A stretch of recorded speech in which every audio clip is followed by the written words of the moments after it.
Hello বন্ধুরা, কেমন আছো তোমরা? নিশ্চয়ই ভালো আছো। আলহামদুলিল্লাহ, আমি অনেক ভালো আছি। তো বন্ধুরা, চলো আজকে নতুন একটা ব্যঞ্জন বর্ণের সাথে তোমাদেরকে পরিচয় করে দিব। দেখো, এসো ব্যঞ্জন বর্ণ শিখি।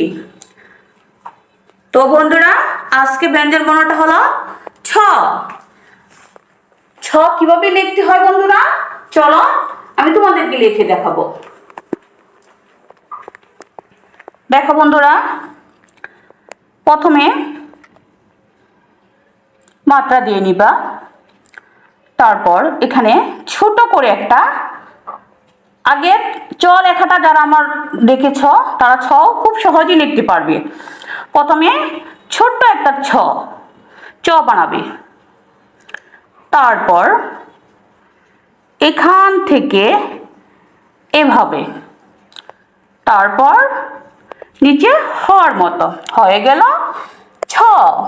দেখো বন্ধুরা, আমি আবারও লিখছি। প্রথমে ছোট্ট একটা ছ লিখতে, প্রথমে ছোট্ট একটা ছ লিখতে হয়, চ লিখতে হয়, তারপর এখান থেকে এভাবে, আবার এই নিচের টানটা যেন এটার বাহিরে চলে না যায়, তারপর এখান থেকে হর মতো হয়ে গেল ছ।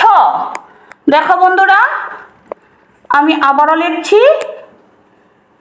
ছোট্ট একটা চ,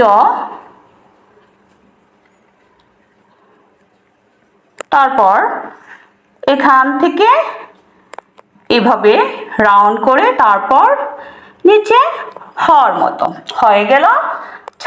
দেখো বন্ধুরা, আমি কত সুন্দরভাবে ইজিভাবে ছ লিখতে পারছি।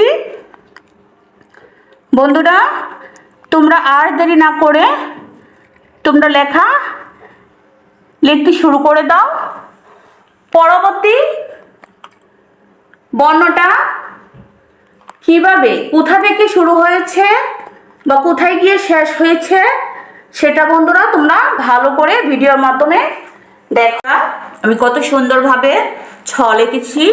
তো তোমরা আর বসে না থেকে তোমরা লেখা প্র্যাকটিস শুরু করে দাও। আর বেশি বেশি লেখার প্র্যাকটিসের মাধ্যমে তোমরা সুন্দর একটা বর্ণমালা লিখতে পারবে, লেখা শিখে যাবে। তো বন্ধুরা, কানিজ ফাতেমা ইউটিউব চ্যানেলটা সাবস্ক্রাইব করে ফেলো। আর আমার ভিডিওটা ভালো লাগলে লাইক করো, আমাকে কমেন্টের মাধ্যমে তোমাদের মতামত আমাকে জানাও। আমার ভিডিওটা অনেক অনেক শেয়ার করে দাও, যাতে অন্য বন্ধুরা দেখতে পারে। পরবর্তী নতুন একটা ধারণা নিয়ে তোমাদের সামনে উপস্থিত হব। এই পর্যন্ত তোমরা অনেক ভালো থাকো। আল্লাহ হাফেজ।